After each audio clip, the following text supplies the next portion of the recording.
ഞാനിപ്പോ ഒരു സീരീസ് കണ്ടു കഴിഞ്ഞിട്ട് എന്റെ റിവ്യൂ പറയാൻ വന്ന ലിറ്ററലി 10 ഔട്ട് ഓഫ് 10 ഒരു സീരീസ് ആയിരുന്നു അത്. ആൻഡ് ഞാനിത് ഒറ്റ ദിവസം കൊണ്ട് ബിഞ്ച് വാച്ച് ചെയ്ത് തീർത്താണ്. So the series I'm talking about is if wishes could kill. ഇതൊരു കൊറിയൻ സീരീസ് ആണ് ആൻഡ് ഇറ്റ് വാസ് ഗ്രേറ്റ്. ഞാനിപ്പോ നിങ്ങൾക്ക് കാണാൻ ഞാൻ ഇപ്പൊ കണ്ടു കഴിഞ്ഞതേ ഉള്ളൂ. കണ്ടിട്ട് നേരെ ഒന്ന് റിവ്യൂ പറയുന്നത്, കാരണം എനിക്ക് അത്രയ്ക്ക് ഇഷ്ടപ്പെട്ട സീരീസ്. അപ്പൊ ഈ സീരീസ് എന്തിനെ കുറിച്ചാണ് പറയുന്നതെന്ന് വെച്ചാൽ, വി ഓൾ ഹാവ് വിഷസ്, നമുക്ക് എല്ലാവർക്കും ആഗ്രഹങ്ങളില്ലേ. And what if that wish could kill you. അപ്പൊ നിങ്ങൾ ആഗ്രഹിക്കുന്ന ആ ആഗ്രഹം കാരണം നിങ്ങൾ മരണപ്പെട്ടാലോ, അതാണ് നമ്മളെ series if wishes could kill. ഇതിപ്പോ നെറ്റ്ഫ്ലിക്സിൽ സ്ട്രീം ചെയ്യുന്ന ഒരു കൊറിയൻ സീരീസ് ആണ്. ആൻഡ് ഞാനിത് കണ്ടത് കൊറിയൻ വിത്ത് ഇംഗ്ലീഷ് സബ്ടൈറ്റിൽസ് ആണ് ഞാൻ കണ്ടത്. ഹോൾ പ്ലോട്ട് എന്താന്ന് വെച്ചാൽ, ഒരു ഗ്രൂപ്പ് ഓഫ് ഫ്രണ്ട്സ് ഉണ്ട് ആൻഡ് അതിൽ ഒരാൾക്ക് ഒരു ആപ്പ് കിട്ടുന്നു. ആ ആപ്പിൽ നമ്മൾ ഒരു വീഡിയോ റെക്കോർഡ് ചെയ്ത് പോസ്റ്റ് ചെയ്യുന്നു. നമുക്ക് എന്താണോ ആഗ്രഹം ആ വിഷ് നമ്മൾ റെക്കോർഡ് ചെയ്ത് പോസ്റ്റ് ചെയ്യുന്നു. ആൻഡ് ആ വിഷ് ശരിക്കും നടക്കുന്നുണ്ട്, അത് സാറ്റിസ്ഫൈ ആവുന്നുണ്ട്.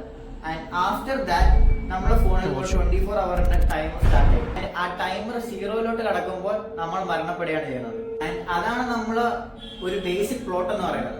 And it was great. കാരണം ഇങ്ങനൊരു പ്ലോട്ട് നമ്മൾ ആരും കേട്ടിട്ടില്ലല്ലോ.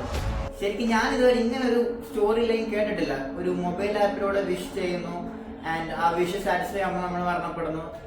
ആൻഡ് അതാണ് അതിന്റെ ബേസിക് പ്ലോട്ട്. ഞാൻ ഇതുവരെ അങ്ങനെ ഒരു പ്ലോട്ട് കേട്ടില്ല. And it was very interesting for me. അതുകൊണ്ട് തന്നെയാണ് ഞാൻ ഒറ്റ ദിവസത്തിൽ തന്നെ കണ്ടു തീർത്തത്. ഇത് വെറും 8 എപ്പിസോഡ് മാത്രമേ വരുന്നുള്ളൂ. സോ ആർക്ക് വേണമെങ്കിലും വൺ ഡേ കൊണ്ട് കണ്ടു തീർക്കാവുന്നതാണ്. ആൻഡ് ഇതിന്റെ സീരീസിനെ കുറിച്ച് ഇനി കൂടുതൽ പറയുകയാണെങ്കിൽ, everything was great about it. Casting ആയിക്കോട്ടെ, എല്ലാവരും നല്ല രീതിയിൽ അഭിനയിച്ചിട്ടുണ്ട്. എല്ലാവരും അവരുടെ ക്യാരക്ടർ നല്ല രീതിയിൽ പ്ലേ ചെയ്തിട്ടുണ്ട്. ഓരോ ക്യാരക്ടറിനും നല്ല ഡെപ്ത് ഉണ്ട്.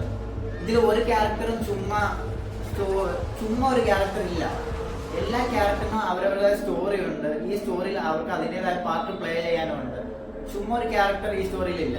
പിന്നെ ഫസ്റ്റ് എപ്പിസോഡിൽ അവരുടെ ലവ് ട്രയാങ്കിളിന്റെ കാര്യം പറയുന്നുണ്ട്. ആൻഡ് പേഴ്സണലി എനിക്ക് ലവ് ട്രയാങ്കിൾ സ്റ്റോറീസ് അത്ര ഇഷ്ടമല്ല. പക്ഷെ അവർ അതിനകത്ത് കൂടുതൽ ഡീപ്പായിട്ട് പോവാതെ അതൊരു സട്ടിലായിട്ട് തന്നെ കൊണ്ടുപോവുകയും ചെയ്തിട്ടുണ്ട്. അതെനിക്ക് വളരെ ഇഷ്ടപ്പെട്ടു. Because most of the K drama ചുമ്മാ 3 പേരെ ഒരു ലവ് ട്രയാങ്കിളിലാക്കും, പിന്നെ അവരെ കുറിച്ച് അങ്ങോട്ടും ഇങ്ങോട്ടും. And I don't like that kind of stories.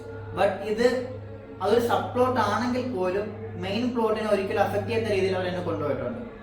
പിന്നെ എപ്പിസോഡ്സ് എല്ലാം വളരെ ഫാസ്റ്റ് പേസ്ഡ് ആയിട്ടുള്ള എപ്പിസോഡ്സ് ആണ്. ഒരു എപ്പിസോഡ് പോലും ലാഗ് ആയിട്ട് എനിക്ക് തോന്നിയിട്ടില്ല. ആവശ്യമില്ലാത്തൊരു പ്ലോട്ട് അതിൽ കൊണ്ടുവരുന്നതായിട്ട് എനിക്ക് തോന്നിയിട്ടില്ല. ആവശ്യമില്ലാത്തതായിട്ടുള്ള ക്യാരക്ടേഴ്സിനെ കൊണ്ടുവരാനുള്ള everything was based on the main story line. And ആ മെയിൻ സ്റ്റോറി ലൈനെ ഫോക്കസ് ചെയ്തിട്ടാണ് അവർ പോകുന്നത്.